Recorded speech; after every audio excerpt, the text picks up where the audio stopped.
A blood-curdling scream tore through the dusty afternoon air of Calico, California, freezing the bustling streets seen as effectively as if someone had stopped time itself. Margaret Vaughn stumbled backward, her hand pressed against her bloodied lip, while her husband's arm was already cocked back for another blow. It was 1878, and Calico was booming with silver mining prospects that drew men from across the country seeking fortune. The same silver rush had brought Theodore Vaughn and his young wife to town 6 months prior, though what had started as a journey of hope had devolved into something far darker behind closed doors.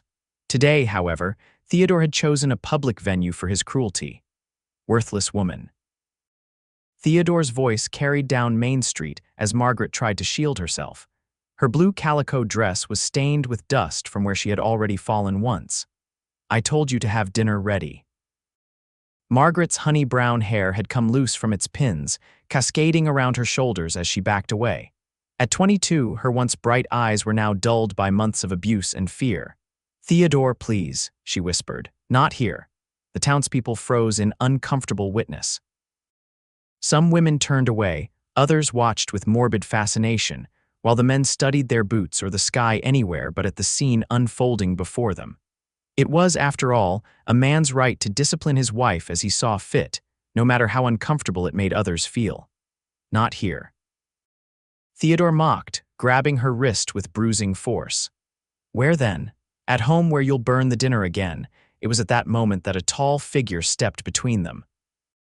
He seemed to materialize from nowhere, his movement so swift and deliberate that both Margaret and Theodore were startled into silence. "That's enough," the man said, his voice quiet but carrying a note of authority that made Theodore's hand drop from Margaret's wrist. Margaret looked up at her unlikely defender. He wore a worn leather vest over a faded blue shirt, and his face was partially obscured by the shadow of his hat brim. The dust of the trail still clung to his clothes, marking him as a recent arrival, a stranger. "This doesn't concern you, mister," Theodore said, attempting to step around him. The stranger shifted, maintaining his position as a human barrier. "When a man beats a woman in the street, it becomes everybody's concern." His hand rested casually near his holster, not as a threat, but as a reminder of its presence. "She's my wife," Theodore spat. "That's not a license to harm her," the stranger replied evenly.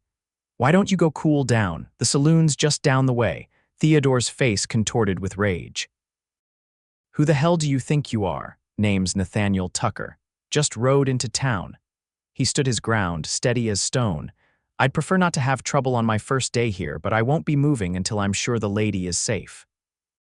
Theodore's eyes darted around, suddenly aware of the crowd that had gathered.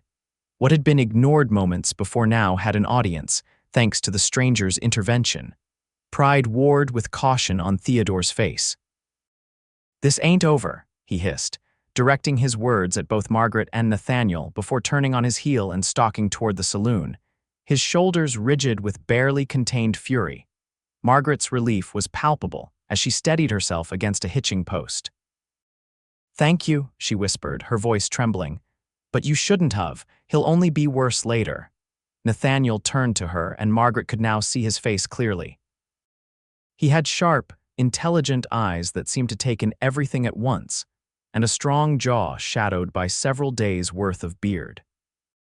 He wasn't conventionally handsome, but there was something compelling about his weathered features, a kind of quiet strength that spoke of hardships endured and overcome. "Does he do that often?" Nathaniel asked, his voice low enough that only she could hear. Margaret looked away, her silence answer enough. "Madam, my interference might make things harder for you tonight. I'd like to make sure you have somewhere safe to go." "There's nowhere," Margaret admitted. "We've only been in Calico half a year, I don't."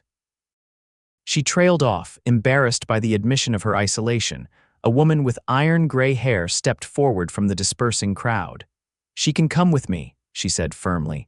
"I'm Martha Holloway. I run the boarding house down on Cedar Street." She turned her stern gaze on Margaret. "You come along now, child. That lip needs tending." Margaret hesitated, looking in the direction Theodore had gone. "He'll come looking for me." "Let him," Martha said with a sniff.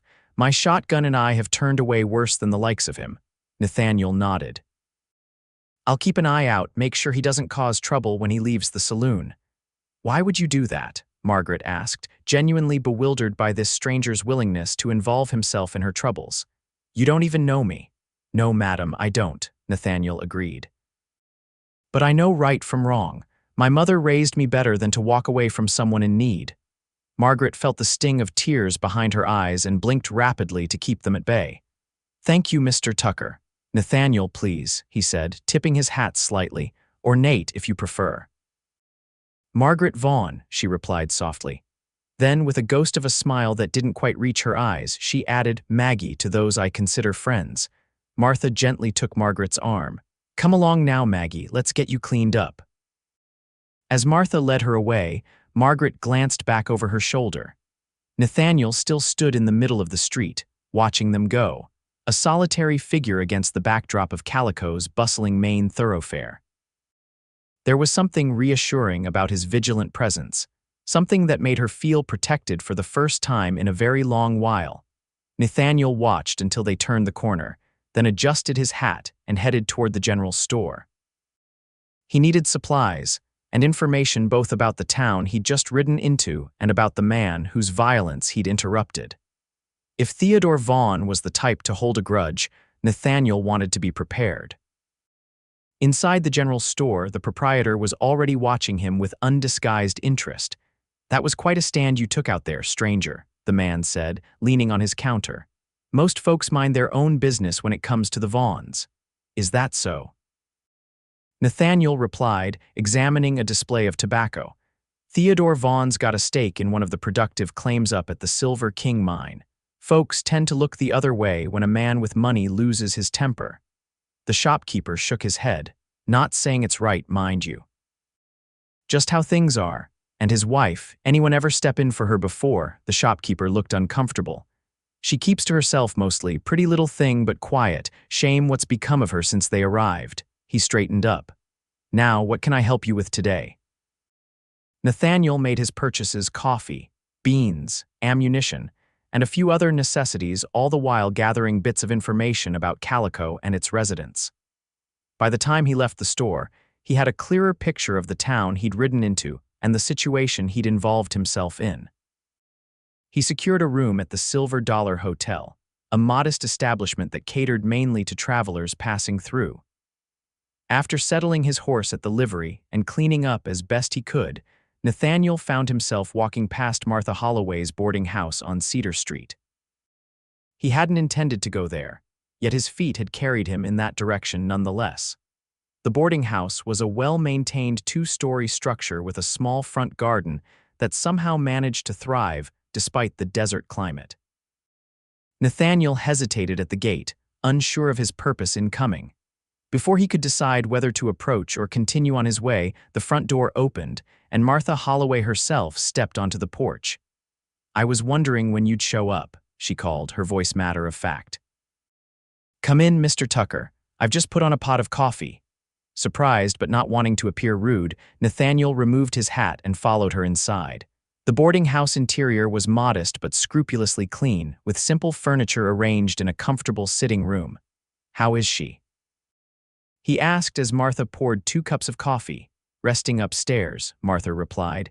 "That lip will heal, but the bruises on her arms tell a story that's been going on for some time." She handed him a cup. "She's afraid, of course, not just of him, but of what happens now. A woman alone doesn't have many options in a mining town. She's not thinking of going back to him." Nathaniel couldn't keep the dismay from his voice. Martha gave him a measured look. "Sometimes the devil, seems safer than the unknown. Especially when the devil provides a roof over your head and food on your table." She sipped her coffee. "But no, I don't think she will. Something broke in her today, or perhaps something finally strengthened. Either way, she's asked about work in town." "Is there anything suitable for a lady in her position? The hotel needs a maid, and Sally Winters at the dressmaker's shop could use an assistant with a fine hand for embroidery, which Maggie apparently has." Martha regarded him with curiosity. "You're awfully concerned for someone who just rode into town today." Nathaniel looked down into his coffee cup. "I've seen what happens when good people look the other way. It doesn't sit right with me." Martha nodded. Well, your interference has set things in motion, whether you intended to or not. Theodore Vaughn isn't the type to forget an insult. I didn't insult him. I stopped him from hitting his wife in public. In his mind, that's worse than an insult. It's a challenge to his authority as a husband. Martha's expression was grave. Be careful, Mr. Tucker. Men like Theodore don't fight fair. A soft sound from the staircase drew their attention. Margaret stood there, her lips swollen but cleaned of blood, her hair neatly pinned back once more. She wore a simple gray dress that Nathaniel guessed must belong to Martha, as it hung a bit loose on her slender frame. Mr. Tucker, she said, her voice stronger than it had been earlier. Mrs. Holloway said you might come by. I wanted to thank you properly. No need for thanks, Mrs. Vaughn, Nathaniel replied, rising to his feet. Please call me Maggie. She came fully into the room, her hands clasped before her. And there is every need. What you did today, most men wouldn't have interfered.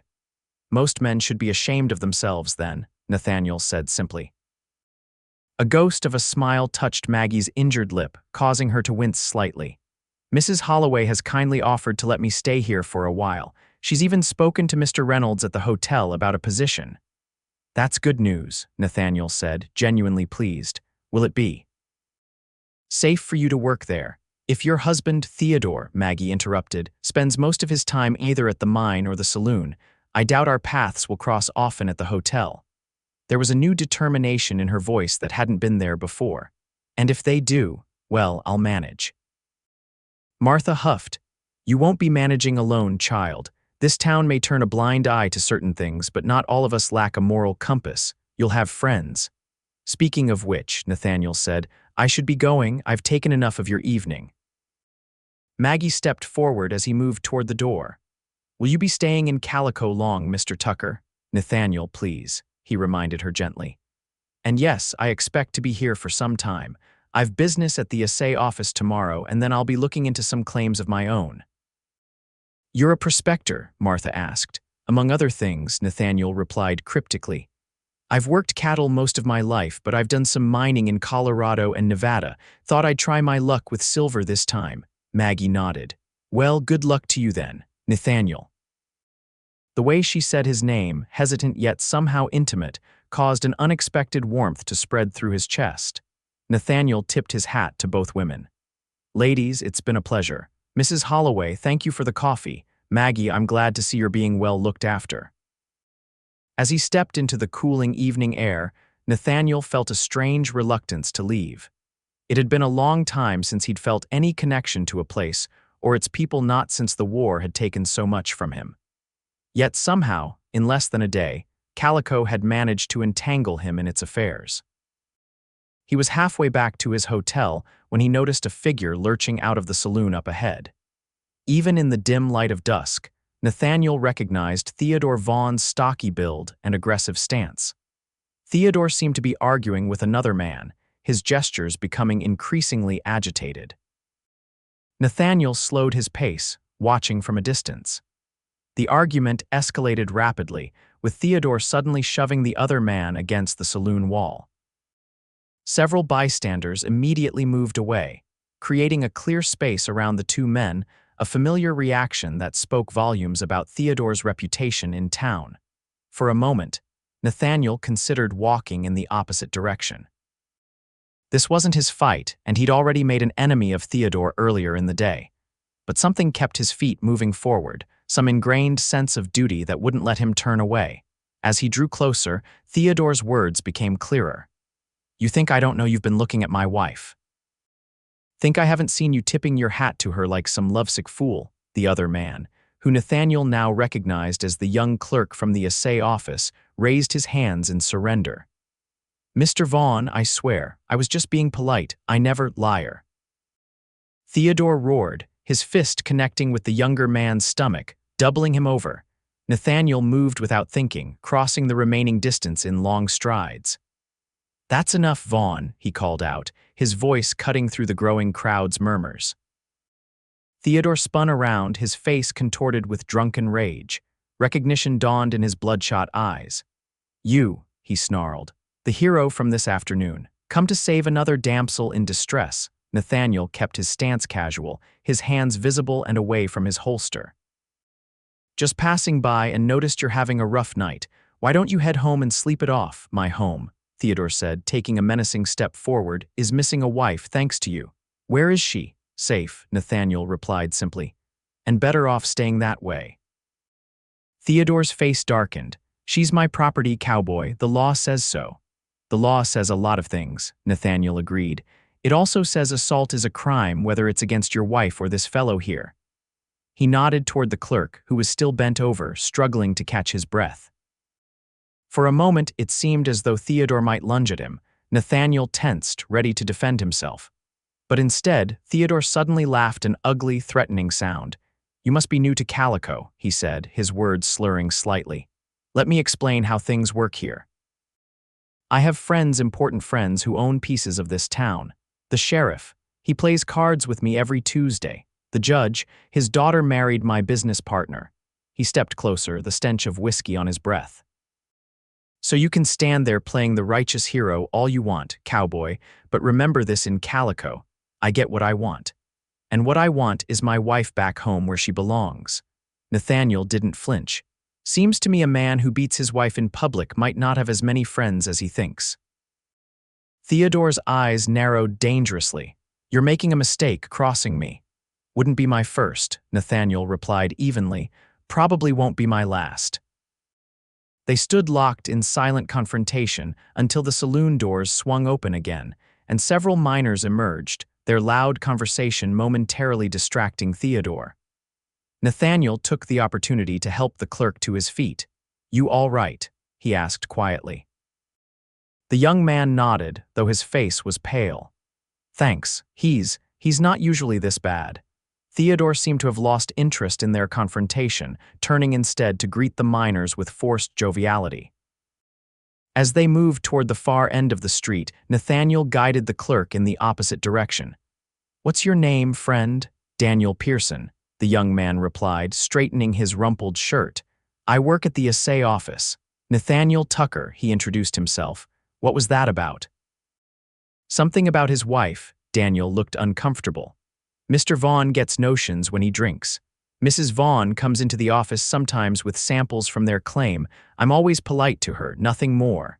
He sighed. "Truth is, everyone in town feels sorry for her, but nobody does anything about it." "Until today," Nathaniel observed. "Until you," Daniel corrected.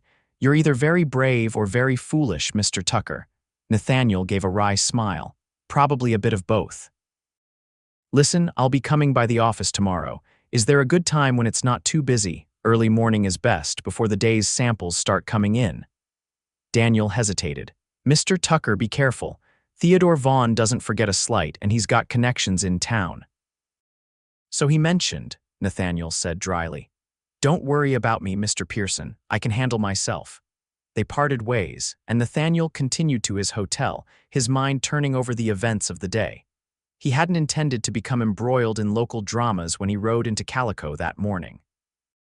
His plans had been straightforward: assess the mining prospects, maybe stake a claim, and decide whether it was worth settling here for a while or moving on, as he had so many times before.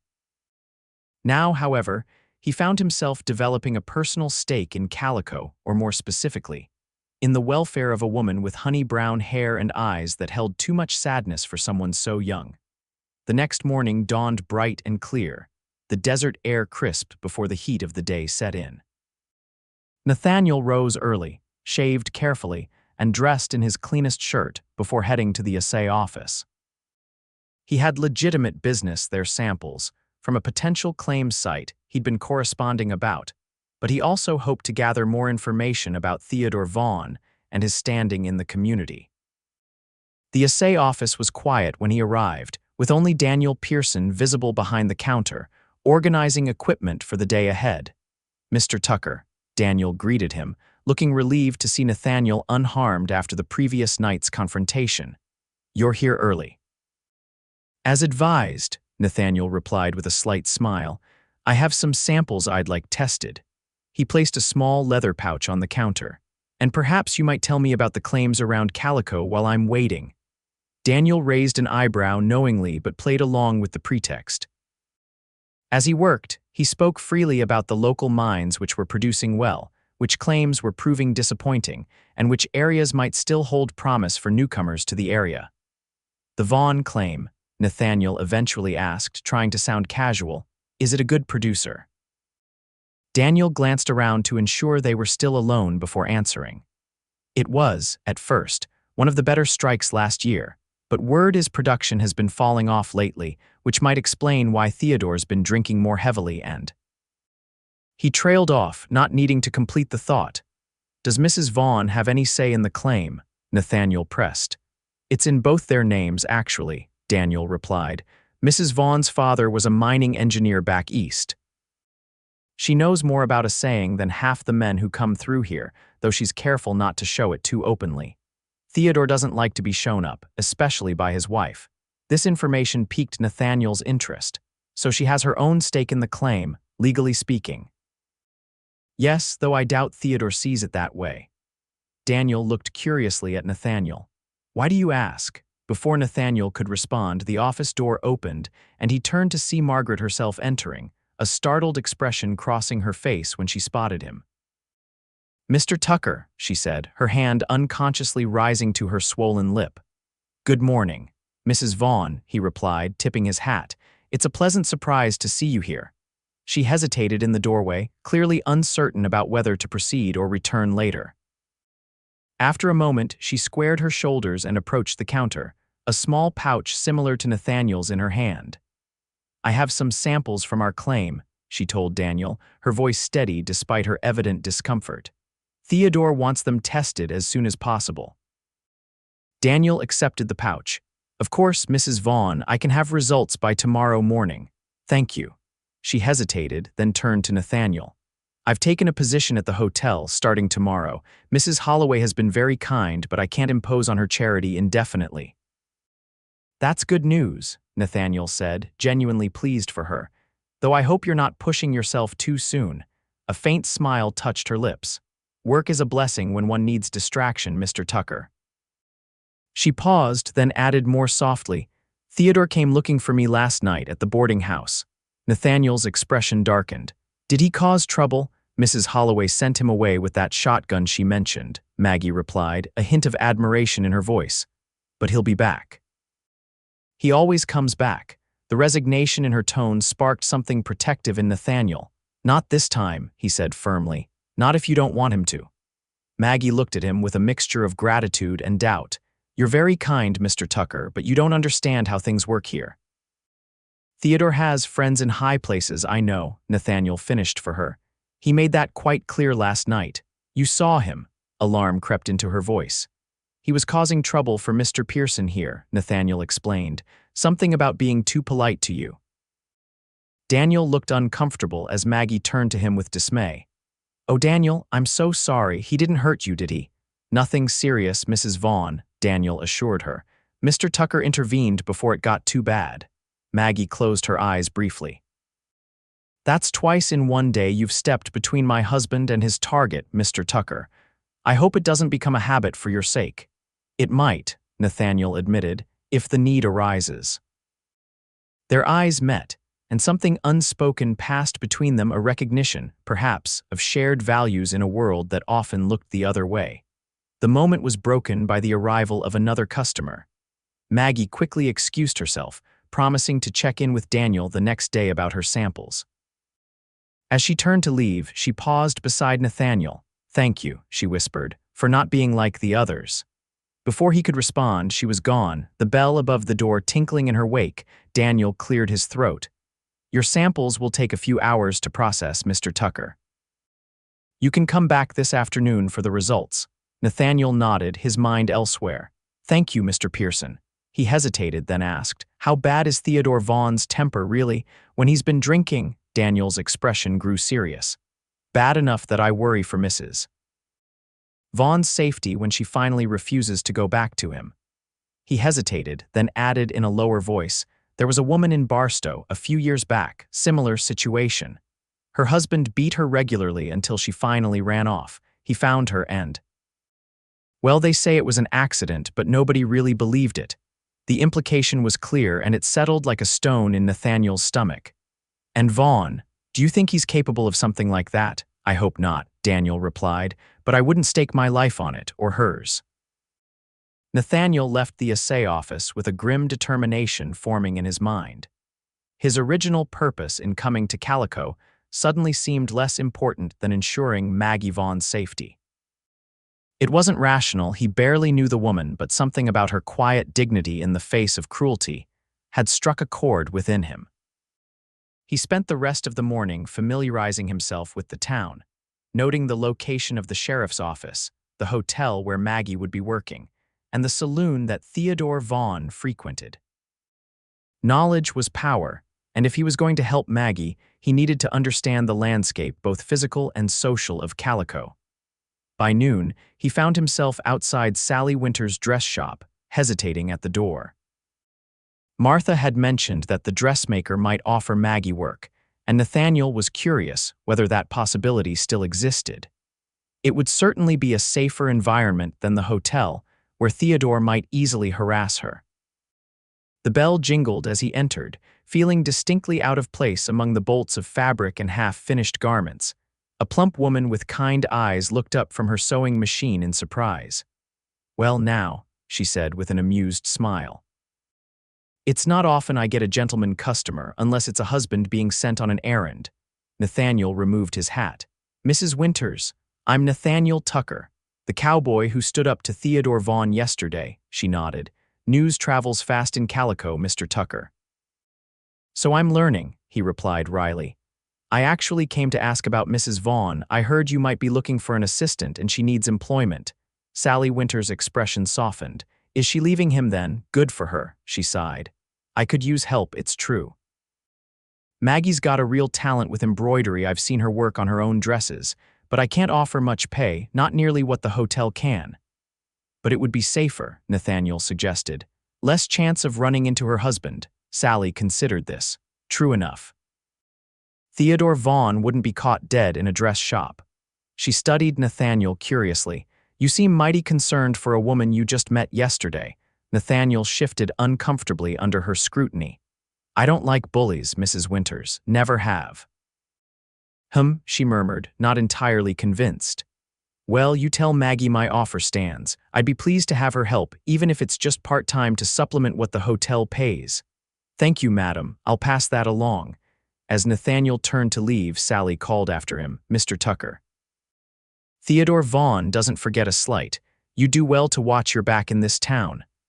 "You're the third person to warn me about that," Nathaniel replied with a grim smile.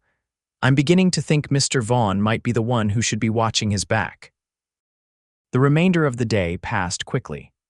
Nathaniel collected his assay results, which confirmed what he'd suspected. The samples showed promising silver content, enough to justify further exploration. He filed a preliminary claim at the county office, secured additional supplies at the general store, and arranged to hire a horse and cart for the following week to visit his claim site. Throughout these routine tasks, however, his thoughts kept returning to Maggie. The bruise on her lip, the resignation in her eyes, the quiet determination with which she faced her uncertain future, all of it stayed with him, distracting him from his original purpose in coming to Calico. As evening approached, Nathaniel found himself walking toward Martha Holloway's boarding house once again. He told himself it was merely to pass along Sally Winter's message about employment, but in truth, he wanted to see Maggie again, to ensure she was still safe and resolute in her decision to leave her husband. This time, it was Maggie herself who answered his knock, her eyes widening in surprise. "Mr. Tucker," she said, opening the door wider. "Please come in. Mrs. Holloway is out visiting a friend, but she should return shortly." The bruise on her lip had darkened, but her eyes seemed clearer today, more present. She led him to the same sitting room where they had spoken the previous day. "I saw you at the assay office this morning," she said as they sat down. "Daniel says your samples showed promise." "They did," Nathaniel confirmed. "Though I suspect from what Daniel tells me, you'd be a better judge of that than most." Maggie looked startled. "He told you about my father. He mentioned you know your way around mining operations," Nathaniel said carefully. "It seems you're more than just Theodore Vaughn's wife." A shadow crossed her face at the mention of her husband. Yes, well, Theodore found my knowledge useful when we first came to Calico, less so now that he's established himself with the other mine owners.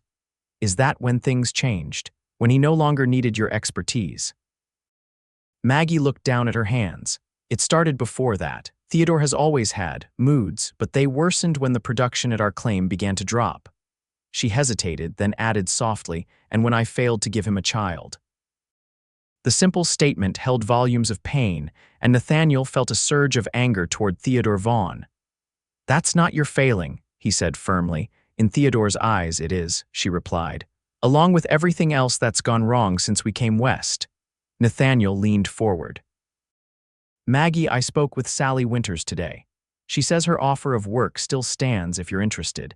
It might be safer than the hotel, less chance of running into Theodore. Surprise and gratitude flickered across her face. You spoke with Sally about me. When he nodded, she continued, that's very kind, but the hotel pays better, and I need to save as much as I can if I'm ever going to.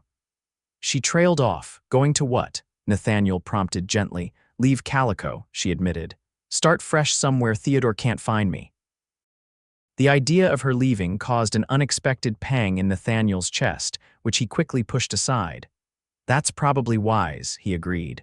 Though I hope you won't rush off too quickly. Calico might improve considerably once you're free of him. A small, genuine smile touched her lips. You're very gallant, Mr. Tucker. Nathaniel, he reminded her. And it's not gallantry, it's just the truth. Their eyes met, and for a moment, something warm and unexpected passed between them. Maggie was the first to look away, a faint blush coloring her cheeks. Will you stay in Calico? She asked, changing the subject.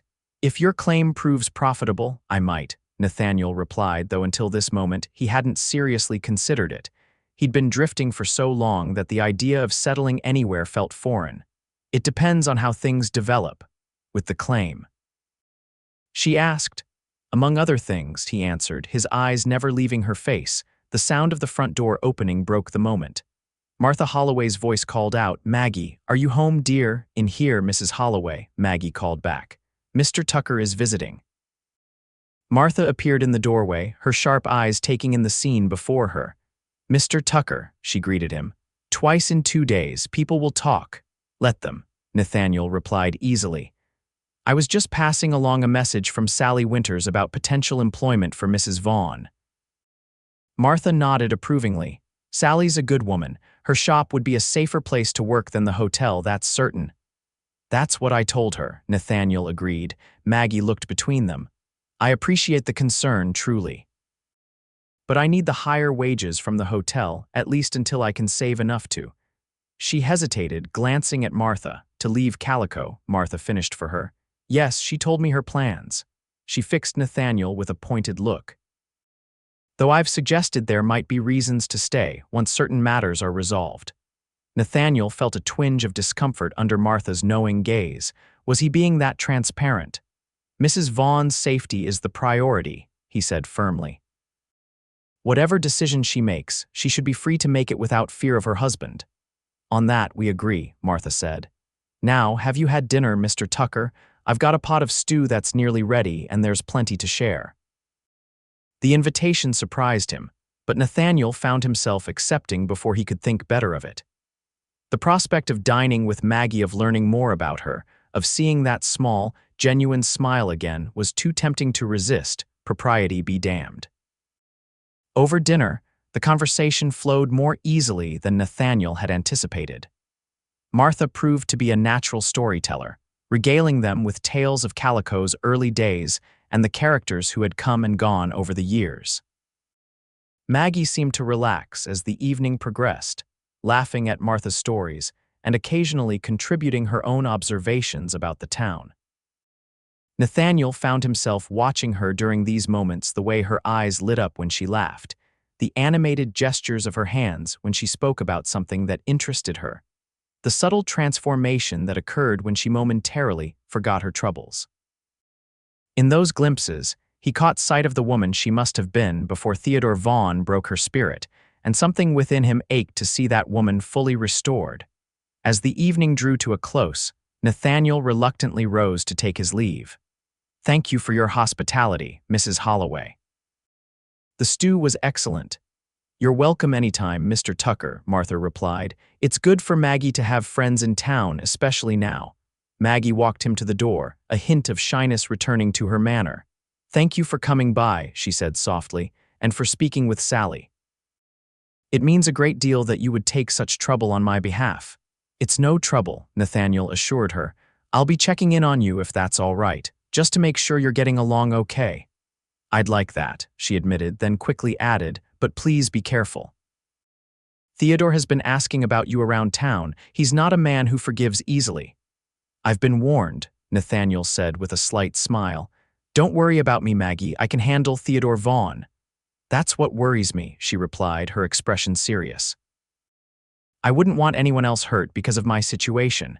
Nathaniel looked down at her, struck again by her selflessness even in the midst of her own troubles. Some things are worth taking risks for, he said quietly. Some people too. Their eyes met, and for a heartbeat, it seemed as though something monumental hung in the balance between them. Then Maggie lowered her gaze and the moment passed. Good night, Nathaniel, she whispered. Good night, Maggie, he replied, reluctantly stepping out into the cool evening air. As he walked back to his hotel, Nathaniel found himself in an unusual state of mind. For years, he had wandered from town to town, never staying long enough to form attachments, never allowing himself to become involved in local affairs. Yet here he was, barely 2 days in Calico, and already he felt more connected to this place and to Maggie Vaughn than he had to anywhere or anyone since the war. It was dangerous, he knew. Not just because of Theodore Vaughn's threats, but because of what it might mean for his carefully guarded heart. He had lost too much already to risk caring again. And yet, the thought of Maggie's smile, of her quiet courage, pulled at something long dormant within him. The next few days established a pattern. Nathaniel spent his mornings at his claim site, working alongside a young miner named Jack Wilson, whom he'd hired to help with the more technical aspects of developing the claim. In the afternoons, he would return to town, ostensibly to check his assay results or purchase supplies, but inevitably finding reasons to pass by the hotel where Maggie had begun working. Her new position as a chambermaid kept her busy from dawn until early evening, but occasionally their paths would cross in the hotel lobby, on the street as she ran errands, or once, memorably, in the general store where they spent nearly half an hour discussing books they had both enjoyed. Each brief encounter strengthened the connection between them, a friendship forming despite the complicated circumstances. Theodore Vaughn, meanwhile, seemed to be biding his time. He had made no further attempts to confront Maggie at the boarding house, though Martha reported seeing him watching the place from across the street on more than one occasion. At the hotel, he had appeared once, demanding to see his wife, but the manager, forewarned by Martha, had refused to call Maggie down, claiming she was busy with guests. Nathaniel kept his distance from Theodore, not out of fear, but because he sensed that any direct confrontation would only make things harder for Maggie. Still, he made sure to remain visible around town, a silent reminder that Maggie had protection should she need it. A week passed in this fashion, and then another. Maggie seemed to grow stronger each day, standing taller, speaking more confidently, even smiling more readily when Nathaniel saw her. She had taken Sally Winters up on her offer as well, working at the dress shop on her days off from the hotel, building up her savings for her eventual departure from Calico. It was during the 3rd week that everything changed. Nathaniel was returning from his claim site earlier than usual, having made a promising new discovery that he was eager to have assayed. As he rode into town, he noticed a crowd gathered outside the hotel, their expressions grim. Dismounting quickly, he pushed his way through to find the hotel manager, a normally composed man named Reynolds, looking distinctly uncomfortable. "What's happened?" Nathaniel demanded. Reynolds spotted him with evident relief. "Mr. Tucker, thank God, it's Vaughn. He's upstairs with Mrs. Vaughn." He barged in while she was cleaning one of the rooms, locked the door behind him. "We can hear." He trailed off, his expression saying what he couldn't bring himself to articulate. A cold fury washed through Nathaniel. And no one's done anything. The sheriff's out of town until tomorrow, Reynolds explained defensively. And Vaughn's been drinking. He's got a gun. Without another word, Nathaniel pushed past him and entered the hotel, taking the stairs 2 at a time. On the second floor, a small group of hotel staff huddled anxiously in the corridor. "Which room?" Nathaniel demanded. A young maid pointed shakily to a door halfway down the hall. "Room 204. He's been in there with her for nearly 20 minutes. We heard her scream, but then it got quiet." The silence was more alarming than any scream could have been. Nathaniel approached the door, listening intently. At first he heard nothing, then a soft, choked sob that could only be Maggie. Without hesitation, he stepped back and kicked the door with all his strength. The lock splintered, and the door crashed open to reveal a scene that would haunt Nathaniel's nightmares for years to come. Maggie was huddled in the corner, her maid's uniform torn at the shoulder, blood streaming from her nose. Theodore stood over her, a half-empty bottle in one hand and his revolver in the other. "Well, well," Theodore slurred, turning to face Nathaniel. "The hero arrives right on schedule." "Step away from her, Vaughn," Nathaniel said, his voice deadly calm despite the rage boiling within him. Theodore laughed, an ugly sound. "Or what? You'll shoot me. With what gun, cowboy?" He gestured toward Nathaniel's empty holster. He had left his weapon with his horse, not expecting trouble in town that day. "I don't need a gun to deal with a man who beats women," Nathaniel replied evenly. Theodore's expression darkened. "She's my wife," he spat. "Mine to do with as I please." He turned back to Maggie, raising the gun. "And if I can't have her, nobody will." What happened next seemed to unfold in slow motion. Nathaniel lunged forward as Theodore swung the gun toward Maggie. There was a deafening crack as the weapon discharged, and then a burning sensation tore through Nathaniel's side. He stumbled, but didn't fall, his momentum carrying him into Theodore with enough force to slam the other man against the wall. Theodore's head hit the plaster with a sickening thud, and he slumped to the floor, momentarily stunned. Nathaniel kicked the gun from his hand, sending it skittering across the floorboards out of reach. "Nathaniel!" Maggie's anguished cry cut through the ringing in his ears. She rushed to his side as he sagged against the wall, his hand pressed to the spreading stain on his shirt. "Oh God, you're hurt." "It's nothing," he lied, though the pain was intensifying with each heartbeat. "Are you all right? Did he hurt you badly?" Before she could answer, Theodore groaned and began to stir. Maggie's face hardened with a determination Nathaniel had never seen before. She crossed to where the gun had fallen, picked it up with steady hands, and pointed it directly at her husband. "Don't move, Theodore," she said, her voice remarkably steady. "Not 1 inch." Theodore blinked up at her, disbelief spreading across his features. "You wouldn't dare," he sneered. "Try me," Maggie replied coldly. "After everything you've done to me, do you really think I lack the courage to pull this trigger?" For the first time, genuine fear flickered in Theodore's eyes. He remained where he was, glaring hatefully at both of them. The hotel manager appeared in the doorway, his mouth falling open at the tableau before him. "Good Lord," he breathed. "Someone's gone for the deputy. He'll be here any minute." "Mr. Reynolds," Maggie said without taking her eyes off Theodore, "Mr. Tucker has been shot. He needs a doctor immediately." Reynolds hesitated only briefly before nodding. "I'll send someone right away." He disappeared down the corridor, shouting for assistance. Nathaniel found himself sliding down the wall as his legs weakened beneath him. The pain in his side was becoming harder to ignore, and a worrying lightheadedness was setting in. Maggie glanced at him anxiously but maintained her position, keeping the gun trained steadily on Theodore. "Maggie," Nathaniel said softly, "you don't have to do this. The deputy will be here soon." "I'm not taking any chances," she replied firmly. "Not with your life at stake." Theodore laughed bitterly from his position on the floor. "Listen to you too. What is he to you, Maggie? Your knight in shining armor, your lover." "He's a decent man," Maggie said simply. "Something you wouldn't understand." People were gathering in the doorway now, whispering among themselves at the unprecedented sight of Margaret Vaughn holding her husband at gunpoint. Nathaniel wished he could stand beside her, support her through what was sure to be a difficult aftermath, but the room was beginning to spin around him. "Maggie," he managed to say, I think I need to sit down." She risked a quick glance at him, alarm flashing across her face when she saw how pale he had become. "Someone help him," she called to the onlookers. Two men immediately stepped forward, helping Nathaniel to a nearby chair. As they eased him down, he saw the deputy pushing through the crowd, followed closely by Martha Holloway. "What in God's name is going on here?" the deputy demanded, taking in the scene with evident confusion. "Theodore Vaughn attacked his wife and shot Mr. Tucker," Martha announced before anyone else could speak.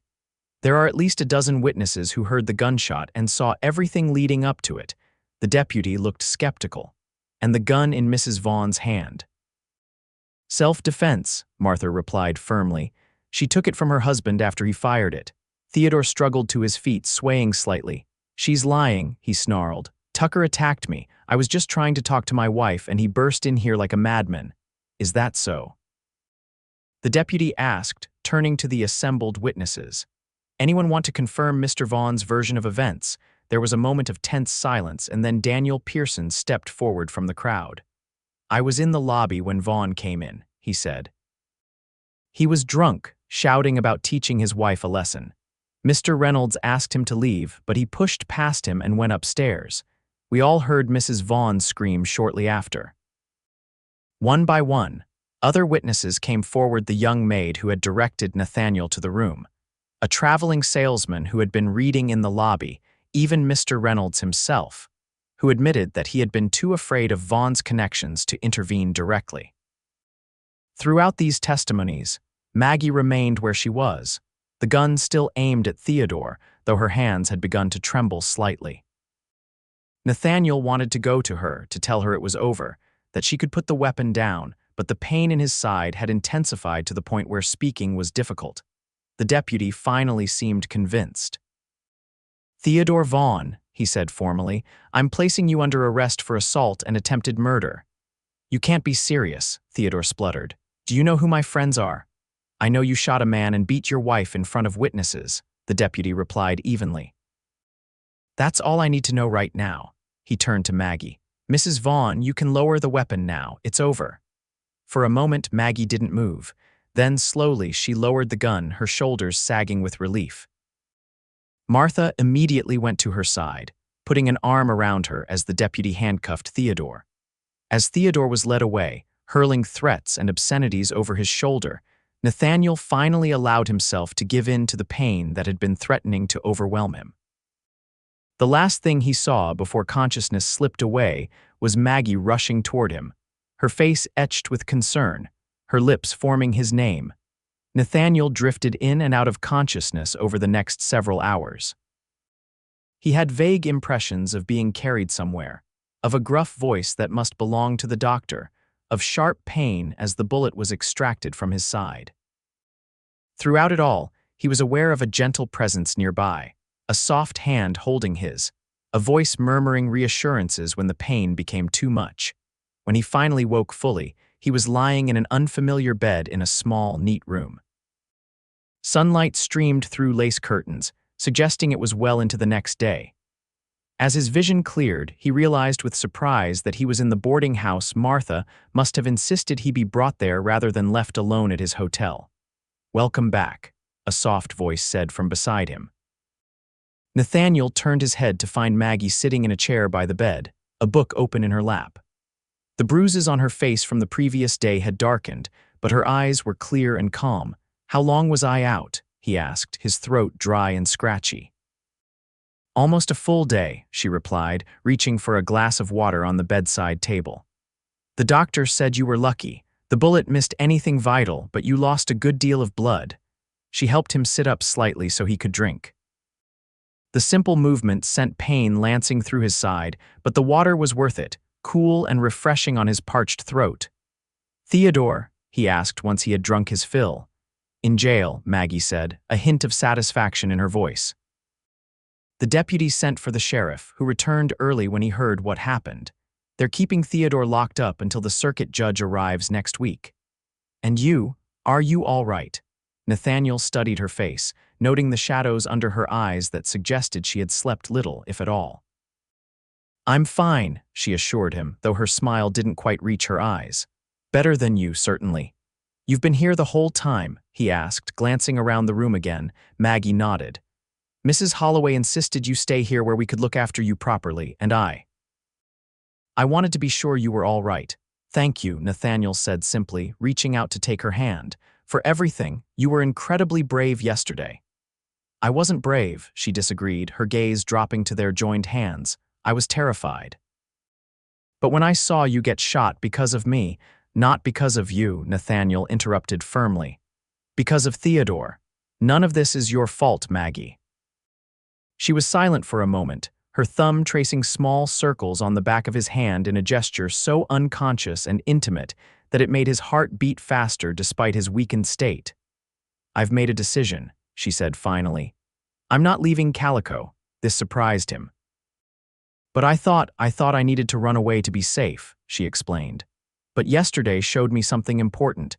This town, these people, they stood up for me when it mattered. They testified against Theodore despite his connections and his threats. She looked up, meeting his eyes directly.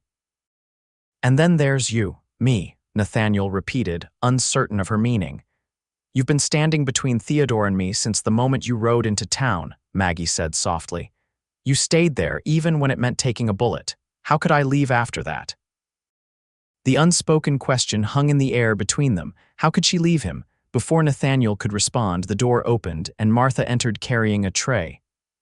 Ah, you're awake, she said with evident relief. Good, I've brought some broth that might help get your strength back. She set the tray down and gave Maggie a pointed look. You should get some rest, my dear. You've been at his bedside for hours. I'm fine, Maggie protested. You're exhausted, Martha corrected firmly. Mr. Tucker isn't going anywhere, and I promise to call you if his condition changes in any way. Maggie hesitated, then nodded reluctantly. All right, but only for a little while. She gave Nathaniel's hand a gentle squeeze before releasing it. I'll be back soon. After she had gone, Martha helped Nathaniel sit up more comfortably and arranged the tray across his lap. She hasn't left your side since they brought you here, she remarked as she poured the broth into a bowl. Not even to sleep. She shouldn't exhaust herself on my account, Nathaniel said, though he couldn't deny the warmth that spread through him at the thought of Maggie's vigil. Martha gave him a knowing look. It's not just gratitude, you know. That girl has feelings for you that go beyond thankfulness. Nathaniel felt a flush creeping up his neck. Mrs. Holloway, oh, don't look so scandalized, she chuckled. I'm old, not blind, and I've been watching the way you two look at each other for weeks now. She's still married, Nathaniel pointed out, though the thought had been troubling him as well. For now, Martha agreed. But after yesterday, I doubt that will be the case for long. The judge will likely grant her a divorce, especially with so many witnesses to Theodore's violence. She handed him the spoon. Now eat your broth before it gets cold. You need your strength if you're going to court that girl properly once you're back on your feet. Nathaniel couldn't help but smile at Martha's frank assessment of the situation. You seem very certain about what's going to happen. Some things are obvious to those with eyes to see, Martha replied with a shrug. You two found each other in the midst of terrible circumstances. That kind of bond doesn't break easily. As Nathaniel ate, he considered Martha's words. It was true that his feelings for Maggie had developed quickly and intensely, beyond anything he would have thought possible in such a short time. But was it real, or merely a product of the dramatic circumstances that had thrown them together? The question lingered in his mind over the next few days as he gradually regained his strength. Maggie visited him regularly, sometimes reading to him, sometimes just sitting quietly by his side. They rarely spoke of Theodore or of the future, focusing instead on small, everyday topics, books they had read, places they had seen, childhood memories that made them smile. Yet beneath these innocuous conversations, something deeper was growing between them. Nathaniel found himself watching for her arrival, his day brightening when she entered the room. And she, too, seemed to find reasons to extend her visits, to let her hand rest near his where it might accidentally be touched. A week after the shooting, the doctor declared Nathaniel well enough to leave his bed, though he cautioned against any strenuous activity until the wound had fully healed. That same day, the circuit judge arrived in Calico, and Theodore's trial was set for the following morning. "Will you have to testify?" Nathaniel asked Maggie when she told him the news. "Yes," she replied, her expression determined. "I need to tell the truth about everything, not just what happened at the hotel, but all of it. The years of abuse, the threats, all of it." "It won't be easy," he warned gently. "Theodore's friends might try to discredit you." "Let them try," Maggie said with unexpected fierceness. "I'm not afraid anymore, Nathaniel, not of Theodore, not of gossip, not of being alone." She paused, then added more softly, "Besides, I'm not alone, am I?" Her eyes met his, the question in them unmistakable. Nathaniel reached out and took her hand, his thumb brushing across her knuckles. "No," he said firmly, "you're not alone, not as long as I have anything to say about it." The trial the next day was brief but intense. Theodore had secured the services of a lawyer from San Bernardino who specialized in defending wealthy clients, while the prosecution was handled by the county attorney, a serious young man named Harrington who had interviewed all the witnesses extensively beforehand. Maggie's testimony came early. She spoke clearly and without shame about the pattern of abuse that had characterized her marriage from the beginning, how it had worsened after they came to Calico, and finally, the events at the hotel. Theodore's lawyer tried to suggest that she had been unfaithful with Nathaniel, that her story was fabricated to cover an illicit relationship, but Maggie remained poised throughout this questioning. "Mr. Tucker is a friend who came to my aid when no one else would," she stated firmly. "Any implication of impropriety is a desperate attempt by my husband to distract from his own criminal actions." Nathaniel testified next, detailing both the initial confrontation on the street and the shooting at the hotel. Despite the defense lawyer's best efforts to portray him as an interfering outsider with designs on another man's wife, Nathaniel's straightforward account, combined with his obvious injury, made a powerful impression on the judge. By the end of the day, the outcome was clear. Theodore Vaughn was found guilty of assault and attempted murder, sentenced to 5 years in San Quentin prison. Additionally, the judge granted Maggie's petition for divorce, citing extreme cruelty, and awarded her full ownership of their mining claim as part of the settlement. "It's really over," Maggie said wonderingly as they left the courthouse. "I'm free." Nathaniel, still moving carefully due to his healing wound, offered her his arm. "How does it feel?" "Overwhelming," she admitted. "I've been Theodore's wife for so long, I'm not sure I remember how to be just Margaret Vaughn." "You'll have time to figure it out," Nathaniel assured her, "and you don't have to do it alone."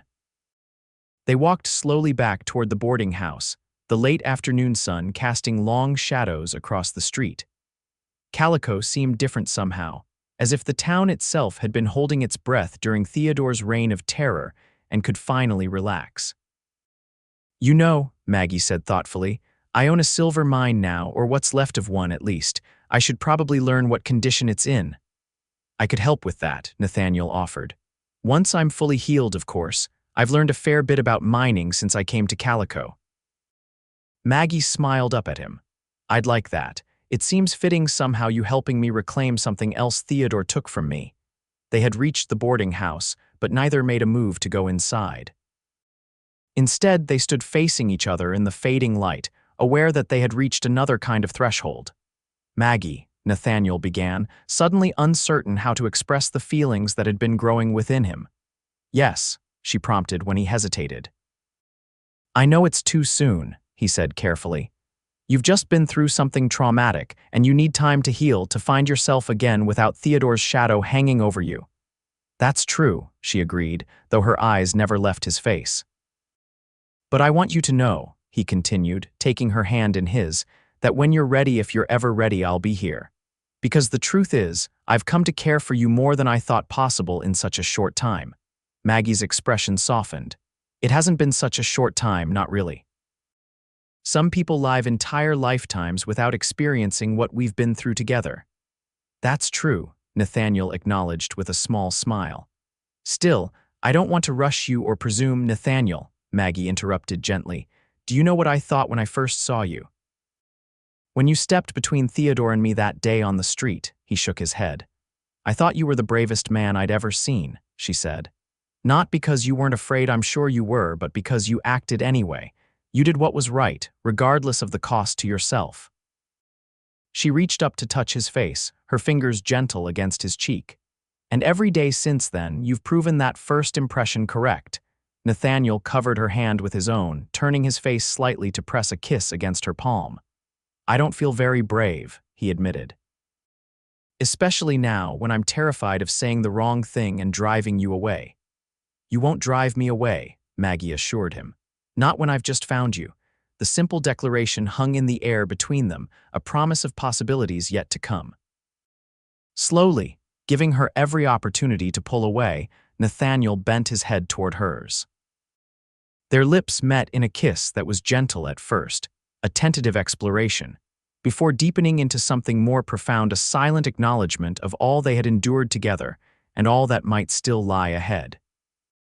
When they finally parted, Maggie's eyes were shining with unshed tears, but her smile was radiant. I think, she said softly, that I've just taken the first step toward becoming myself again. And who is that? Nathaniel asked, his own smile matching hers. I'm not entirely sure yet, she replied honestly, but I'm looking forward to finding out with you beside me, if you're willing. Nathaniel's answer was another kiss, one that carried all the promises he couldn't yet put into words. Over the next few months, Calico witnessed the gradual blooming of a love story that had begun in the most unlikely of circumstances. Nathaniel's wound healed, leaving a scar that he bore as a reminder of what he had almost lost before he'd fully understood what he had found. Maggie, meanwhile, grew stronger and more confident with each passing day, reclaiming parts of herself that had been suppressed during her marriage to Theodore. Together, they assessed the condition of her silver claim, discovering that, while the main vein had indeed been depleted, there were promising indications of another vein that Theodore had overlooked in his haste to extract quick profits. With Nathaniel's careful management and Maggie's unexpected head for business, the mine began to produce again, modestly but steadily. Maggie continued to work part-time at Sally Winter's shop, finding unexpected joy in creating beautiful things after years of living in fear. She moved out of Martha's boarding house into a small cottage of her own, insisting on establishing her independence before taking any other significant life steps. Nathaniel respected her need for space, even as their relationship deepened. He courted her properly, with dinner invitations and Sunday walks, with thoughtful gifts and long conversations under the stars. And when he finally asked her to marry him, 6 months after Theodore's sentencing, it was with the full understanding that he was asking a woman who knew her own mind and heart, a woman who chose him freely, not out of desperation or fear, but out of love. They were married in the spring of 1879, in a simple ceremony attended by the friends they had made in Calico. Martha Holloway wept openly, while Sally Winters beamed with satisfaction at the role she had played in their courtship. Daniel Pearson served as Nathaniel's best man, having become a close friend during the months of rebuilding that followed Theodore's trial. As Maggie and Nathaniel exchanged their vows, promising to love and protect each other through whatever life might bring, those who had witnessed their journey understood that these were not mere words to them. They had already proven their commitment through fire and blood, through courage and sacrifice. I never thought I'd find happiness again, Maggie confessed to Nathaniel that night as they stood on the porch of their new home, a comfortable house on the outskirts of town, built with the proceeds from both their mining claims. After Theodore, I believed that part of my life was over.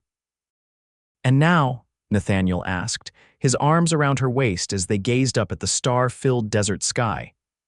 Now I know better, she replied, turning in his embrace to face him.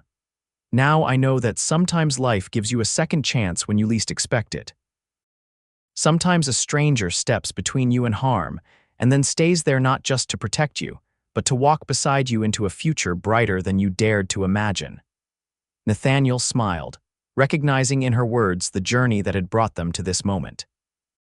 I'm glad I came to Calico when I did, he said softly, though I had no idea what I was riding into. Would you have done anything differently if you had known? Maggie asked, curious. Nathaniel considered this, then shook his head, "No," he said firmly, "not a single thing. Every step led me to you, and that makes even the painful parts worthwhile." As they sealed this declaration with a kiss, both knew that their story was not ending but truly beginning. There would be challenges ahead. No doubt the mining business was always uncertain, and the memory of Theodore Vaughn would not fade overnight. But they would face whatever came together, stronger for having found each other in the most unexpected of circumstances. In the years that followed, Calico would tell their story as a kind of local legend, the tale of a brave cowboy who stepped between an abused woman and her violent husband, and then stayed there, changing both their lives forever. Some versions embellished the details, making Nathaniel more heroic or Theodore more villainous than reality warranted. But the essential truth remained unchanged. Sometimes courage is contagious, sometimes love grows from the most unlikely soil, and sometimes a single act of intervention can alter the course of multiple lives. For Nathaniel and Maggie Tucker, that intervention led to a life filled with love, purpose, and eventually, a family of their own 2 sons and a daughter who grew up hearing the story of how their parents found each other and never knowing the fear that had once been their mother's constant companion. And when visitors to Calico asked about the prosperous mine operation run by the Tuckers, or admired Maggie's exquisite embroidery work that had become sought after throughout San Bernardino County, they were often told the beginning of the story. "Have you heard about the day she was beaten by her husband in the street, and the cowboy stepped between them and stayed there?" It was a beginning that contained within it the promise of the happy ending that Nathaniel and Maggie created together one day, one choice, one act of courage at a time.